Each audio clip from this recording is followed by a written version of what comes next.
JJ, if it wasn't for your voice on the audiobook, I don't know that I would have listened to Scrum or read through it so many more times, but it's always a pleasure to hear your voice. Well, thank you. And talk about our favorite subject, one of our favorite subjects, I hope. Well, thanks for inviting me, Felipe. Scrum has been a game changer for me. I started off with reading the Red Book and being one of his classes. And since then, I've seen you guys, you and him, all over the place, all over the internet, sharing Scrum with all kinds of industries. Like Jeff had told me, I was one of his first construction people. And now we've got a whole little pocket of that going worldwide. So just wanted to say thank you, thank you, thank you. Welcome to the EBFC show, the easier, better for construction podcast. I'm your host, Felipe, Engineer Manriquez. This show is all about the business of construction. Today's episode is sponsored by the Lean Construction Institute. LCI is working to lead the building industry in transforming its practices and culture. Its vision is to create a healthy and thriving industry that delivers outstanding project outcomes every time for everyone. Check the show notes for more information. Today's episode is also sponsored by Construction Accelerator. Construction Accelerator is an online learning system for teams and individuals that offers short, in-depth videos on numerous lean topics for builders and designers to discuss and implement, just like on this podcast. This is tangible knowledge at your fingertips in the field, in the office, or at home. Support your lean learning at your own pace. Visit trycanow.com. Now, to the show. Before we get too crazy, JJ, and tell people a little bit of who you are. Sure. My name is JJ Sutherland. I'm the CEO of Scrum Inc., which is the company founded by my father, Jeff Sutherland, who invented Scrum back in 1993. First Scrum Sprint was 1994. And we do consulting and training all over the world. And we have, we have Scrum in Japan. We're working in APAC. We're working in Europe. We do, interestingly, most of our clients are not software or IT. As Felipe, as you said, we're doing a lot of work in construction. You were one of the leaders in that. And so what I find really interesting, I don't come from a technical background, is really working with groups of people and who are just trying to get stuff done. And it doesn't really matter whether you're in software, whether you're in construction, whether you're in defense, whether you're in oil and gas, whether you're in automotive, it doesn't matter. It's just, that's what I really like about Scrums. It's really a way for just about anybody to get stuff done, which is really fascinating to me. Thank you, JJ. Appreciate that. And I know you've got a background in journalism. You worked at NPR for a while, and I tried my best to find out through listening to your different interviews and podcasts. And in my research, JJ, I failed to iterate enough to find out, when did you learn about Scrum? I learned about Scrum back in 2009. I mean, my father obviously had been talking about process improvement and all that kind of stuff for decades. And I was I was Baghdad bureau chief for NPR for, like 8 years. And so I would spend half my year in Baghdad and half my year back in Washington, D.C., where NPR is based. And I would do various different things. This particular time I was covering the Pentagon. And my editor at the time asked me, okay, well, we've done all these stories in Iraq about, the strategy and the troops and all that kind of stuff. But, there are like 100 attacks each day in Iraq on coalition forces. And that means a lot of blown up Humvees. Yeah. And I said, what happens to all those Humvees? And I said, I don't know. Let me find out. And what happens is they end up at the Red River Army Depot, just outside of Texarkana, Texas, in East Texas. And if you've never been to East Texas, there's a whole lot of nothing in East Texas. But there's I've been. Depot. You've been to East Texas, so you know. A lot of family there, yeah. And so it's a lovely area, but that is gigantic area. And so this Army Depot is a few thousand jobs. It's like the economic engine of its area. Mm-hmm. And there's only one person in uniform at this place, the colonel in charge. Everyone else is civilian workforce, unionized labor, all that stuff. And when the war started in 2003, this depot could fix 3 Humvees a week. Wow. And you're getting 100 attacks a day. 3 Humvees a week is not going to cut it. And so the Pentagon was actually going to outsource it, shut it down, outsource it, Oshkosh, call it a day. And so the colonel didn't want that to happen. I mean, this is thousands of jobs in an area that really needs jobs. And so he went to Ford and GM and said, well, how do you do it? And what he did is, over the course of about 18 months, he installed a lean construction line. Mm-hmm. And lean production line, it's just, which comes out of the Toyota production system. It's just magical. So I went and I saw it, and it was just like the parts would sort of float through the air and just come right when the worker needed it to put on the door. And magic. It's just magical. And then they also, instead of fixing the Humvees, they decided to take them all apart. And listen, you go there, they're blown up Humvees as far as the eye can see, like under trees and fields and just everywhere. What they did is they took them apart down to the last nut and bolt and built new ones out of the good pieces, because that was faster. And over the course of about 18 months, they went from being able to do 3 a week to 40 a day. Oh my God, that's amazing, JJ. And it was the same people. Even more impressive. Change the people. And so that blew my mind. And so I went, called my father from the motel in Texarkana where I was staying. And I then said, okay, maybe this process improvement thing, you're on to something. And so I went and I took a Scrum Master course from him. And then I went back to Baghdad and I started doing bits and pieces. I did like a daily stand-up. I did, made work visible. I put up a big board where the state of all the stories are. And then, but I didn't do, full on Scrum. I didn't do that until 2011 when the Arab Spring happened. And the Arab Spring started in January. It reached Cairo in January of that year. And when it started, we didn't know how big the story is, like a Friday, I think. We didn't know how big the story was going to be. And so we didn't send a whole bunch of people in. We sent the Jerusalem correspondent to work with a Cairo correspondent to start the story. Mm-hmm. And you probably know, broadcast, or can surmise anyway, broadcast correspondents don't play well together. Because they have. I've seen some movies, and they seem to have some rivalry. Yeah. Well, there's a real competition. There's only so many minutes of airtime. Right. Someone's going to get it, someone isn't.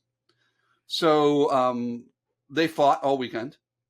And they blew deadlines. They didn't get it to story out. And so on Sunday, they called me and said, JJ, we want you to go fix this.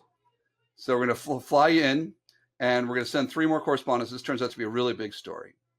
And so I flew there, and it was middle of the night. There's dust on curfew. I was sitting in baggage claim. And I said, the only way I think I can do this is Scrum.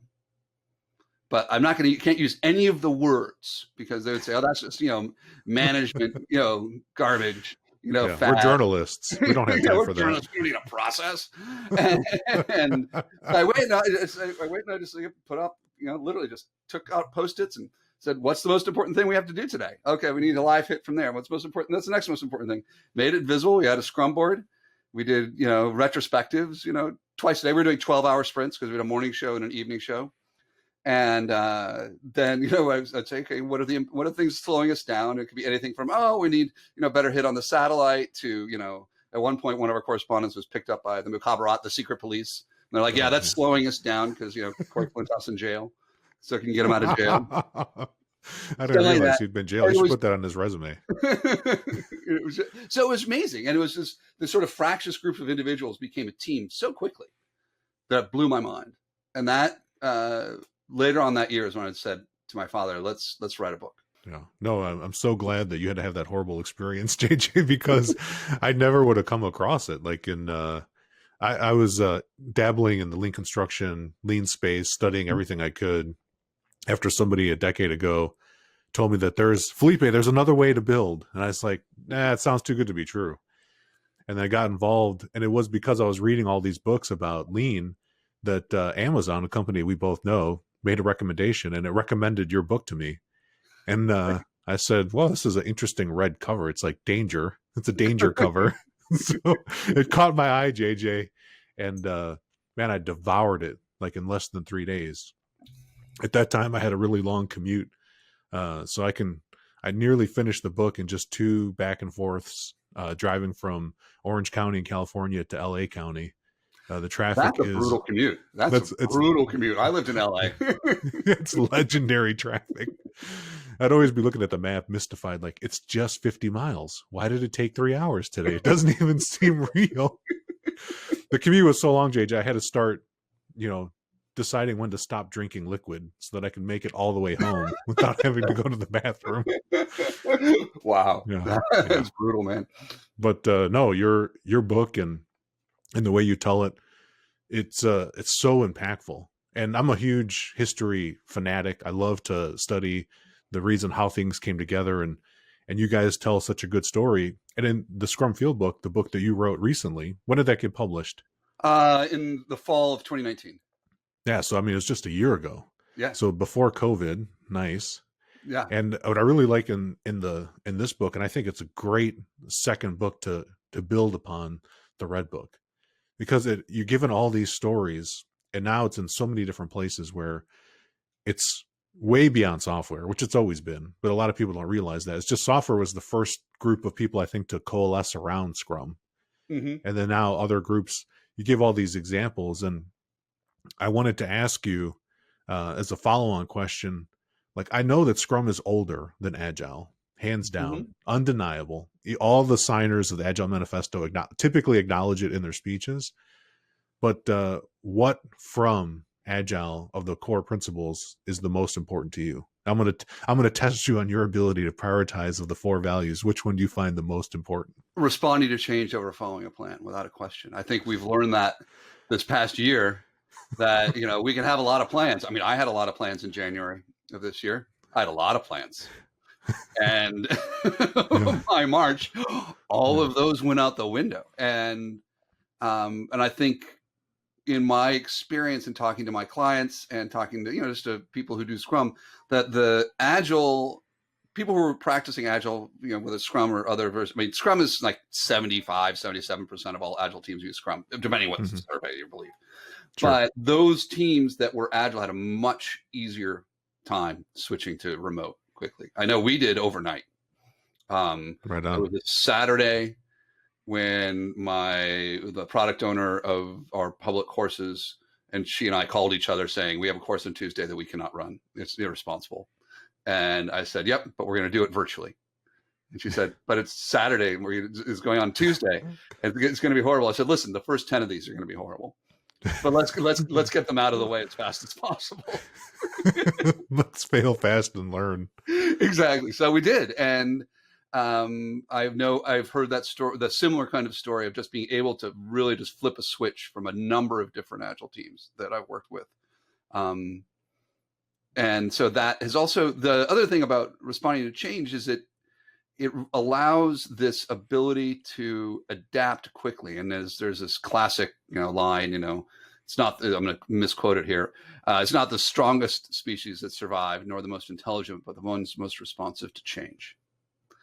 And I think we've seen that over this past year. And I always talk about that there's, a technological curve, the sort of hyperbolic technological curve, which is causing all sorts of change in all areas of our society and our culture. And it's, it's so fast that we can't even see the rate of change. But if you look at COVID infections in the United States, that's a hyperbolic curve. And we're in the midst of that. And being able to adjust to that pace of change, I think, is really difficult without some sort of Agile practice. Yeah, and at the time of this recording, for those of you listening later, trying to listen in order of the shows. The shows don't have an order, people. You just watch them in any order you want. We're in December of 2020, and we're having a surge in COVID cases in the United States, unprecedented. And I think we're beyond the prediction models that we saw early in March and April. It's horrible. It's really horrible what's going on. That horribleness that you talked about and that responding to change, I appreciate that that's your answer. I had no presupposition of what I thought, which one you'd go to, JJ. So it was a nice surprise. I left myself open for the surprise. I really like that one too. And it's one of my favorites of the 4 as well. But I wanted to ask you, with that being the case, in your book, you talked about something that I didn't think would be in your book. I was completely taken aback by what you talked about in fear. And I'm not going to ask you for your canned fear answer, because it's in the book and people should definitely pick it up and read it. But when you talk about the fear that people have, and the research that you had from the doctor, I'm forgetting his name, that looked at how people revert back and become in this downloading state. Yeah. That, I mean, even me, I'm as guilty too. Like, I wouldn't have adopted Scrum unless I was getting crushed. at work. I mean, that's why it made it easy for me to adopt it, because my back was against the wall. I was in the corner. And you had that experience in Texas that you're finally you're like, all right, Dad, you've been talking about this forever. I'm ready to listen now. I've seen something, right? That fear to change, I think, is worth talking about for a second, because you guys are working with, from what I can see, sometimes even Fortune 10 companies, Fortune 100, Fortune 200. You're dealing with what everybody would consider a successful company by all stretches of the imagination, until you start to dig in. And I love the way that you and your dad dig into stuff, and you really know what is working and what's not. What are you seeing with these large successful companies as far as fear inside of these organizations? If you could share just a couple stories, that'd be awesome. Just for people listening Sure. that are like on the fence, like, should I even bother reading 12 pages of the updated Scrum Guide? Is this something for my organization? I mean, I'm biased and I say, yes, it is. And listen to JJ. I completely agree. So what's happening is there's a lot of fear out there because the world is changing. There was this bank, European bank, like one of the biggest banks on the planet, trillions of dollars under management.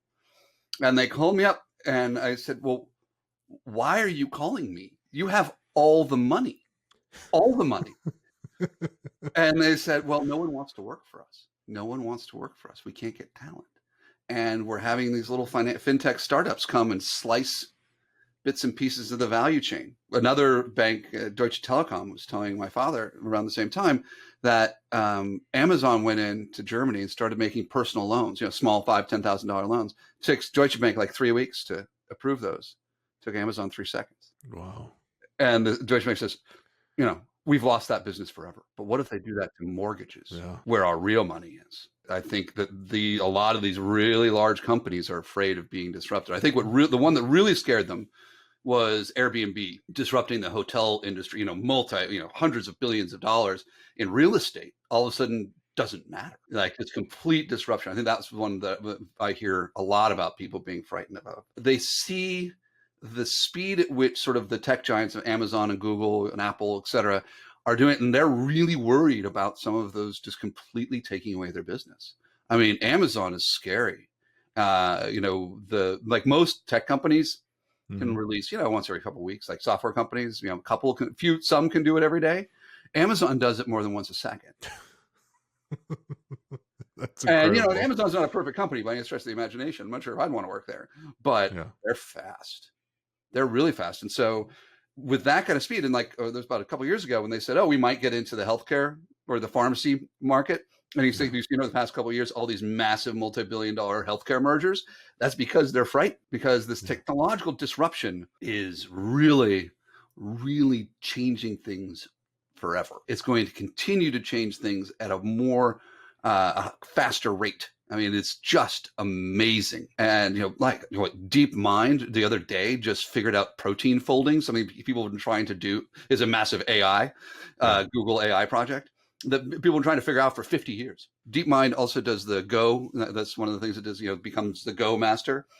And they finally got it. So the latest version, I was reading an interview with the CEO, became the best Go player on the planet really, really quickly. And the reason is it stopped learning from humans. It was freed from humans learning. So it taught itself. Oh, man. And so that kind of stuff is going on.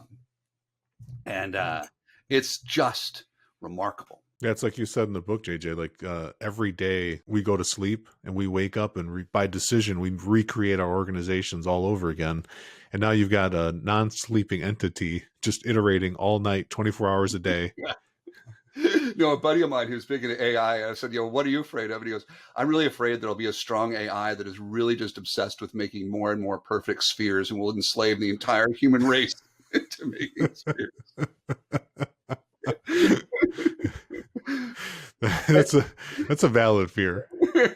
I've watched enough sci-fi to understand. Well, if you ever played Universal Paperclips, I highly recommend it. It's I haven't played it yet. Phone game, and basically you play an AI whose entire purpose in life is to make paperclips. We'll have to get a link to that in the description, JJ, for people that want to play some games. Yeah, but that's awesome. I want to pull on another thread. Your organization at Scrum Inc. and your Are you like, what's the, I know outside to the rest of the world, you're the CEO of Scrum Incorporated, but inside the company, what's your title? Let me ask you this way, JJ. What role are you playing inside the company? I'm a team member. Nice. Yeah, I don't have time to be a product owner. I am a product owner. And then, some of the chief product owners report to me, but Mm-hmm. I'm more of a stakeholder. I mean, I say, this is the big level strategy and prioritization. You go figure out how to do it. But yeah, I'm just a team member, which is the most important role in Scrum. Right on. Right on. And I like that your consistent use of the team member, not developer or not development team member. I prefer the term team member, but I'm not Jeff and Ken, so they get to say what the terms are. But yeah, the new Scrum guide would be a developer, but I prefer team member. Jeff and Ken have said before, like the names are not so awesome that you have to use exactly these, but you need to have the function of the roles. Like we've seen that in Edu Scrum and other adaptations of the system. So that's cool to hear. And I always freak my consultants out who are they're purists, right? They really want it. And I'm like, I don't care what terms you use. Use whatever. They get very upset. You have a lot of things like this, JJ, where, new paradigms of thinking start to become a little culty.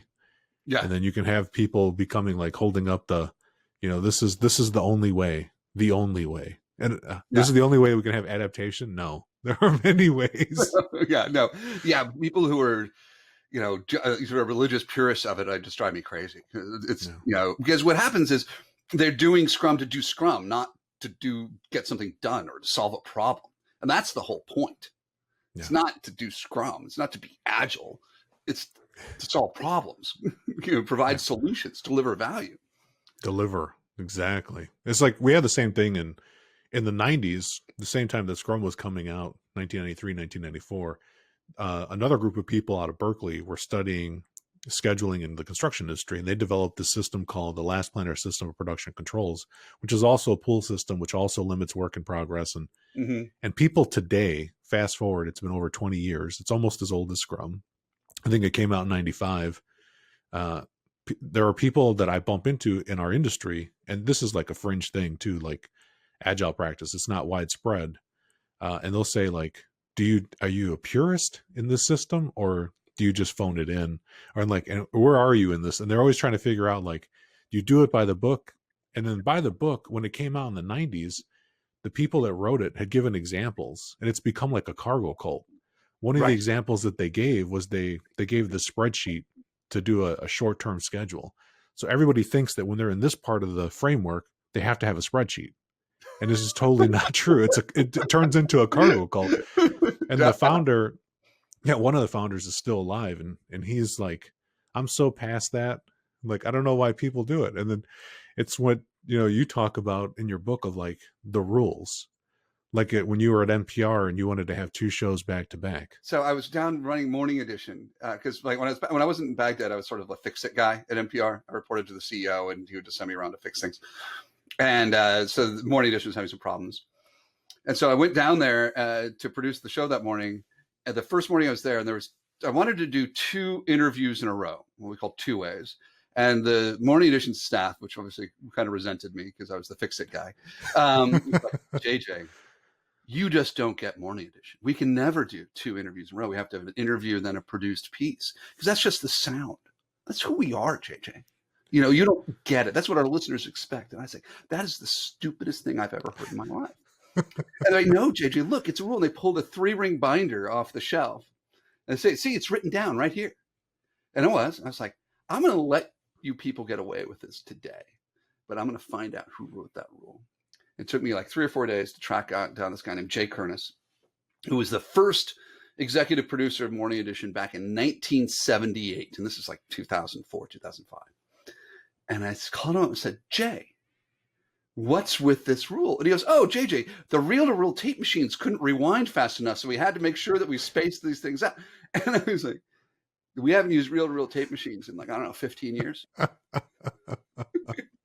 they'd internalized the rule and made it something that it wasn't. And it said, oh, it's part of us, rather than realizing it's just a rule. Rules, I say a lot, rules have to fight for their lives, because rules are usually, in organizations, something went wrong. And I said, well, let's make sure that doesn't happen again. And they come up with a rule that is completely appropriate for that time. right? It's like, oh, wow, we really don't want to get fined by the SEC $100 million again. Let's put a rule into place. But then, 20 years later, everyone's still doing the rule, and it doesn't matter anymore. It makes no sense. Right. So we're letting the rule set win. We're letting the robots win rather than, actually applying critical thinking. People are following the rules instead of listening to each other. Yeah. And we're letting the rules dictate to us. I think it was almost poetic, JJ, in the book where you talked about, in the Scrum Fieldbook, you said when you don't prioritize and be clear on why you're doing things, you're letting the most entry level junior person make the decision because they're not getting the direction from the organization. And you're just gambling on what they're going to do. Yeah, that's when everything's top priority. Nothing's top priority, so the people get to pick what to work on. If you have like, okay, well, we have 10 top priorities, which makes absolutely no sense, because the word I write in the book, I even looked into it. So the word priority comes from through the French, but originally from the Latin a priori, which means it comes before. And so priorities with an S wasn't even a word until the 1940s, because it makes no sense. You can't have more than one. Yeah, and we can only do one thing at a time. Yeah, multitasking is a total myth. Yeah, like as we're talking right now, I've got like 3 panels of stuff on my screen, and if I look at anywhere besides you, it all falls apart on my side in my mind. Completely. No, and I am jealous of my children who have, obviously, mastered Zoom in this, world. But they are like doing video and they're in the chat. And listen, I do a lot of video these days. I cannot do that because I just completely lose. They seem to be able to do it. I've been to a lot of virtual conferences this year. We just closed down Scrum Gathering Brazil, and people were messaging in the chat. You can kind of get a feel. I've been to enough conferences this year, JJ, because of COVID virtually, that you can get a flavor for how old people are based on how heavy the chat gets used. Yeah. The younger the group, the heavier the chat. People are chatting while the presentations are happening live. And then occasionally you'll get older people saying in the chat, like, it's distracting. Like, it's so distracting to them that they have to write it down. They're distracted. They're like, please, everybody, stop chatting and just watch the show. Like, you can maximize your screen. Don't look at the chat. I'm old, but I see the chat as, obviously people get value from it. So who am I to say don't use it? Yeah. I've been to some of your meetings at Scrum Inc., and there's always a contingent of people in the Zoom chat messaging constantly. Yeah. And I'm having to watch, like, when you get beyond 12 people, it's almost impossible to pay attention. I'm really glad that in the updates to Zoom, they created, and some of the other platforms have it too, where you can move the tiles. At least if you're in gallery view, you can pin, like, I'm going to keep the person who's going to speak the most in the one place so I know where they are. Exactly. No, I do that all the time. I love to be able to move the tiles, because otherwise I'm looking around the screen. Because also I have a big screen, and so I can look over here. I'm looking at the screen, but it doesn't look like that. You were on location somewhere earlier this year, and we did the product owner class, and you had a whiteboard or a flip chart behind you, and you seem to be like myself. I love the tangible. Let me see. Move my camera. See, there's my Scrum board over there. It's on my door. Bam. What are you doing right now? A lot of people always ask, JJ, when they're coming to the system right away, before they even know what Scrum is, before they can even tell you what 353 means, they say, what's the best digital solution for Scrum? Do you get that question? Oh, all the time. And I have my standard answer is they all suck. They all suck. And they all suck for the same reason. Listen, you got to have a tool these days, but you have to go look for it. What you want is an information radiator where you don't have to go open up your laptop or open the computer and go to a browser. So what I actually do is I replicate my electronic board physically. Then I can actually see, like, the electronic board and say, oh, wow. I go in a day later and say, oh, I did do that. So, but it's like the work isn't as visible. Right. As I would like it to be. I also say I really highly recommend figuring out what your process is with the simplest thing possible. Like, use a spreadsheet or something, and then figure out what tool matches the way you work, rather than wrapping yourself around the axle to match the way the tool says you should work. Because I see it all the time. Well, Jira says we have to do this. This is like, why are you letting the robots dictate to you? It's like, just do what works for you. And so, like at Scrum Inc., we, at the moment, we don't have a common tool because different teams have different needs. They have to be visible, and you have to be able to spit out a CSV file so, like, we can do some analysis. But Other than that, use whatever tool you want. Yeah, that's lovely. That's freedom to the people right there, JJ. Though there is movement to standardize the tool. I don't know. I mean, I'll let the teams decide if they really want to standardize the tools or not. A lot of software companies love the proposition of being bought by the larger company. You know, like it's only they're counting down the days until Oracle makes them an offer. Sometimes. Well, or Autodesk just bought Slack the other day for like $28 billion, something like that. Salesforce, yeah. I was like, when I saw that, I almost didn't even believe that it was real. It's like, what? I was like, why were they even for sale? Hey, $28 billion. Everyone's for sale. Yeah. You know, if someone came and offered me $28 billion for Scrum Inc., I mean, I'd have to seriously consider it. You'd have to think. You'd have to sit down at least and think twice, right? Yeah, exactly. Well, it's yeah. That's a number is so high, JJ. I can't even think about it right now. Yeah, no, that's like one of those numbers that the human mind cannot really wrap their heads around. That's incredible. And I used a tool that was built by the developers use Scrum to build it, which is Trello, which eventually got bought by Atlassian, which also uses Scrum, which is awesome too. Which also makes Jira, right? Yeah, they do.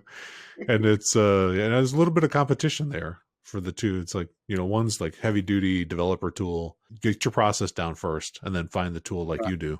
I do the same thing. People always get annoyed. Like, but we know you use Trello. Like, yeah, but I don't tell people that you should just use it. There are reasons why I use it.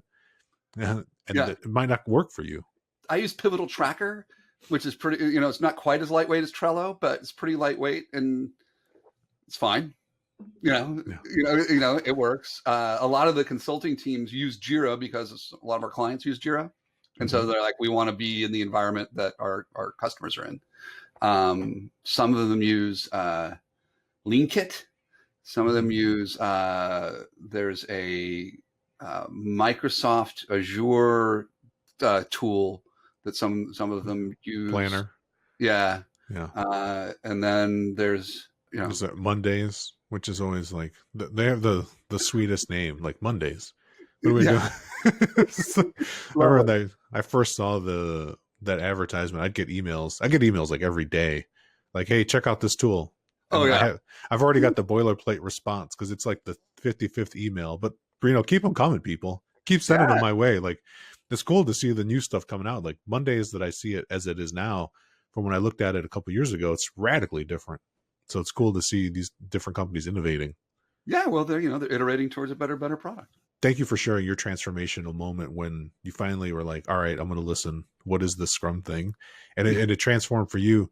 A lot of people listening, especially in the design construction industry, where waste is, depending on who you ask, what survey you read, it could be anywhere from 50% of what you do is non-value added to the customer, all the way up to 80%.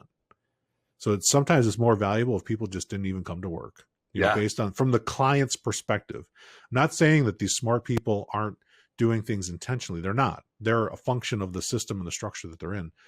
But JJ, I'd love, with all of your experience, all the companies you work with, all the successes, what would you tell somebody who's watching this or listening that they're frustrated in their work? What advice would you give to them? The first thing is prioritize. Don't try to do everything at once. And you don't have to ask permission. You just, it's like, what's the most important thing? Get that done, and then go on to the next thing. And of course, you want to have bite-sized pieces. You don't want, the most important thing is going to take me 6 months. You want it to take you a week or two. Yeah. Whereas like, oh, well, we have to have a 6-month plan. It's like, well, maybe you do, but what are you going to do tomorrow to get you closer? And what's the most important thing? And how do you get feedback to know that you're right? Prioritization, rapid feedback. Those are really the most important things. Because I see people spend 6 months, a year, working on something, and no one actually wants it by the time they're done. So you want this rapid feedback and prioritization. And in construction, that industry, and I've know it only as an observer of people building highway overpasses and wondering why it takes so long. Why?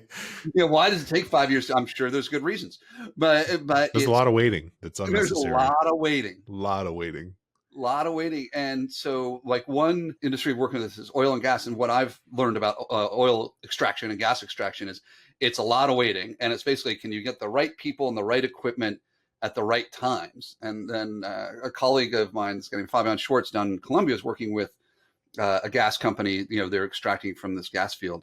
And they took them like 18 days was sort of like their average for drilling a new well. And the fastest they'd ever done it was like 10 days or something like that.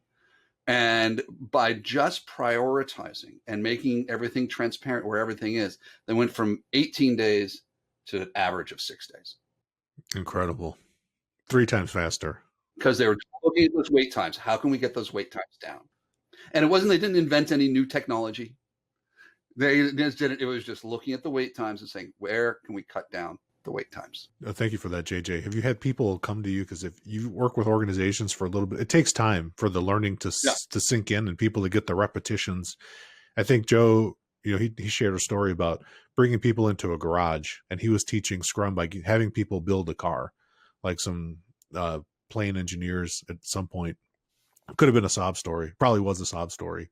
Sob, the avionics group that makes airplanes. But can you think of any stories, JJ, where people came to you after they'd worked with your company for a little bit? What kind of things did they tell you? What kind of feedback do you guys get from these big companies like the bank or some of the other non-software companies? The feedback I get is surprise at how effective it is and how quickly it is. That is what I really get. It's the realization that they were trapped in a system of their own making, and it was a choice they could make to work differently, and they could have huge impact incredibly quickly.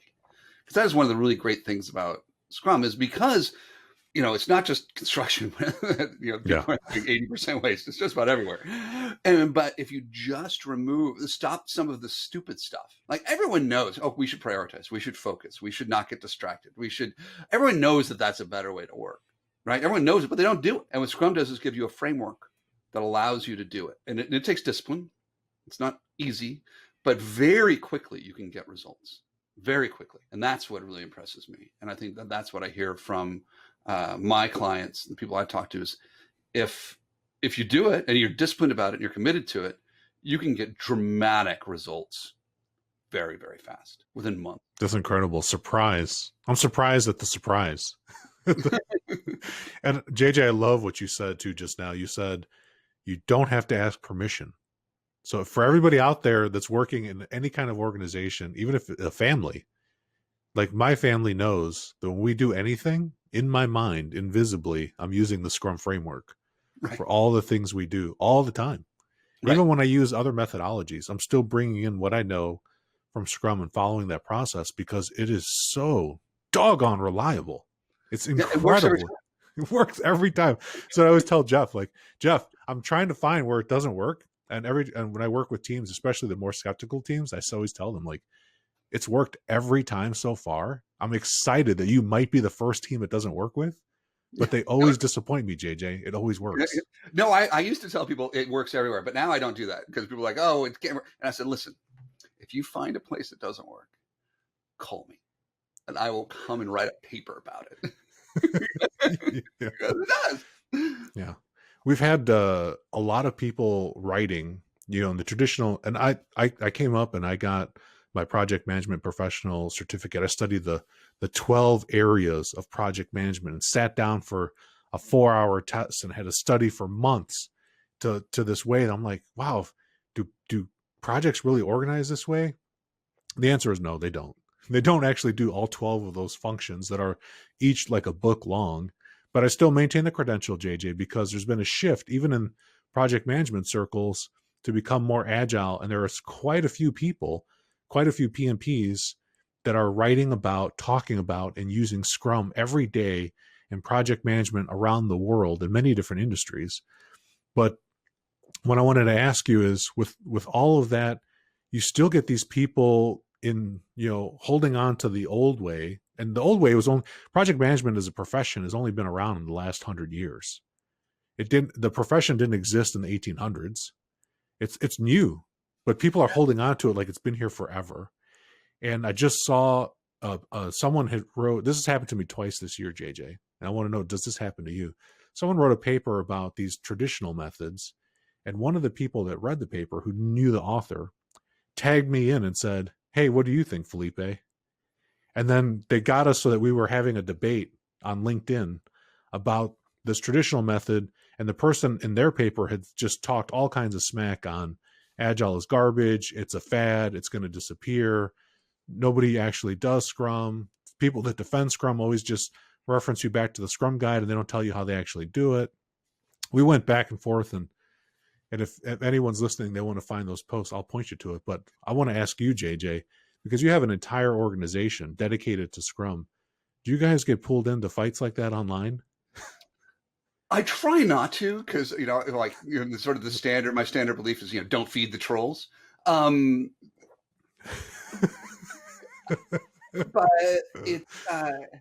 it's like, hey man, if that's working for you, fantastic. If you're getting all the value you want, if you're delivering value more quickly, your customers are happy and your projects are successful, awesome. Keep doing that. If it's working, why bother? The thing is, it's not a theoretical debate. This is what gets me. It's, I'm not interested in debating theory. Mm-hmm. I'm interested in debating reality, because that's what actually is. It's okay, well, we took this project and it became better, and we've extracted out into a framework that can be applied everywhere. But apply it, try it, and if it doesn't work, don't do it. I saw this speech by one of the leaders, one of our clients, at the beginning, and it was really amazing. He says, "We are going to try this for 7 sprints. We're going to do all in, and if it doesn't work, we'll just go back to the way we were doing things. But we're going to try it for 7 sprints." And they were doing week-long sprints, and they did. And you know what? It was hard for them. But at the end of those 7 sprints, I said, "Do we want to keep going?" It's like, absolutely. There's no way we could ever go back. Can't go back. Can't go back. And it's, if traditional project management is working for you, it's not that it never works. Of course it does. Otherwise, people wouldn't do it. Absolutely. In my experience, you're going to get better results using Scrum. That's my experience. Your mileage may vary, but I would encourage you to try it. Try an experiment, just to see, rather than insisting on, well, there's this theoretical thing in my mind about how to do project management. Listen, I've never gotten a PMP. I don't even know what those 12 areas are. It strikes me as ludicrous. But rather, because I'm much more interested in what actually happens than in theory. Yeah, I learned my lesson after the first one. I came at it with, I don't know something here. I didn't know who the person was. So I came open and said, tell me. And the first question I asked about what kind of results are you getting typically using your system, they deflected, never gave an answer. And I said, okay, I'm actually a PMP. Like, I studied, I passed, I practiced, I continued to do the education. But then I used this Agile method called Scrum, even before there was this thing called Agile. And I've only been using it with these hands, getting dirty with it, for 7 years. And I said, it's always worked. We always deliver faster. We beat all the schedules that all the Gantt charts that people create. We sail past those. It's incredible, like how much faster we sail past those. And I was like, let's just talk about, what are you getting? What are you not getting? And I don't tell people, like, you don't have to do Scrum. You don't have to. If what you're doing is working, tell me about it. I want to know too. Yeah. What can we bring in to the super lightweight framework? You can still be successful, wow your clients, and then keep your people engaged. I think that's the magic trick that a lot of companies are struggling with, is that employee engagement. And teams that have, as soon as you touch Scrum, I haven't really seen people like back away from it, even in our organization, except one time. One time people had to back away from it, and it had nothing to do with the customers. It had to do with other things called ego. Yeah. I mean, human dynamics are real. They're real. They're real. And change is hard. And people, as we were talking about earlier, people are afraid. Yeah. People are afraid. And you know what? It's a completely rational fear. It is. And moving through fear into trying to do something new, that's tough. The human nature is not to do that. It's to, you're afraid, as we were talking about earlier. The Otto Scharmer is the professor at MIT, the Sloan School. There we go. This. And you just go and you download. You go back to old habits because you're afraid. Of course you are. And then to go into the future, to be a leader, saying, okay, we're going to do something new. And I don't know what the ultimate destination is, but I can see it in the mist. That's hard, and that takes bravery. Yeah, I remember, JJ, when I started doing this, I had to have a talk. An executive sat me down and told me that this could negatively affect your career. Are you sure you want to do this? And I said, I can't do it the other way anymore. It's killing me. So even though I was afraid, I was like, I'd rather jump into the unknown, or like so many people say, get as close to chaos and creativity as I can. Because it's just, it's way more exciting. Like, I think, I could get fired today. And I remember your dad actually told me, JJ, he said when he met me in 2016, he said, Felipe, are you aware that you could be fired? I was like, Jeff, I actually hadn't thought about it. And we were already like a couple glasses of wine deep. So I was feeling like liquid courage brave. And I said, it doesn't matter if I get fired. And then, what your family say when you say. And then later, my wife and my son had a strong opinion about, do I need to have a job? And the answer is yes. And I told Jeff when I saw him again this year, haven't been fired yet, Jeff, but it's still early today. Yeah, I mean, listen, getting fired sucks, but life's too short to work into some sort of soul killing. Life is just too short. Yeah. And trust me, if you're a Scrum Master, there are a lot of jobs out there for Scrum Masters. There are a lot of jobs out there for Scrum Masters. It's incredible how this framework idea created an entire industry that didn't exist. I mean, I remember when I went to the training and there are people there that their job was Scrum Master. I was just thinking like, how could this be a full-time job? And now today you've got, product owners out there, you've got Scrum Masters, and you're always going to have people on the team. Somebody's got to do the work. And Scrum Masters, hey, everybody, Scrum Masters work. And Scrum Mastering is hard. Yes. It is not an easy job. I know there's a lot of people look at Scrum Masters like, well, they don't actually do anything. Like, you have no idea. Sometimes I share with the teams, what a Scrum Master does to sometimes protect the team so that they can actually work. Yeah. It's a very dangerous place to be in. Yeah. Scrum Masters, they're the people who can get fired. They frustrate people. Yeah. They ask lots of questions, and they make work visible, and they reduce hierarchy. I mean, some people don't like that. They don't like it. Yeah, a lot of people, JJ. A lot of people don't like it. I've been kicked off of so many different initiatives over the years because we start getting a certain way and having all these success, and it's the team's success. I always tell people, like, if we do something and it's successful, that's yours because you guys did the work. I'm very clear on the 3 roles, and I know what my job is. I'll take the brunt of it. I'm a big guy. I'll take the abuse from management. I'm happy to do that. We're all on a first name basis. Yeah. And the same with the clients too. How have clients responded to, like, have you heard any feedback? So you're in an organization helping them. Do they ever share with you what their clients tell them? Like the before and after type of conversation? Sure. Listen, I mean, where I interact with corporations right now is at a pretty high level, right? At the executive level, the C-suite level often. And those people don't care about Scrum. They care about getting stuff done because that's what they're on the hook for. And, getting more stuff done, I'm in. Do Scrum to do Scrum, who cares? Who cares? And that's the selling point, is not, hey, and it's not even, hey, you're going to have more engaged people. They want to have more engaged people because they'll get more stuff done. They want results. And they get results by having happy, engaged people, focus, prioritization. And that's what they care about. And that's what they find, because they say, because we are able to deliver value to our organization or to our customers, we're getting more things done, and we're getting more value, and we're getting feedback that we're doing the right thing by doing it. And that's what they care about, is results. Right on. Yeah, I like that, JJ. That's a perfect close. I want to respect your time. Thank you so much. JJ, you're going to have to come back on the show again because I still have like 30 more questions to ask you. This is really fun. Thanks for inviting me. As of today. Yeah. No, thank you so much. Have a great rest of your day, JJ. I'm going to finish the book and then use that as my precipice to harass you again and get you back on here. And we're going to go deeper into fear next time. Okay.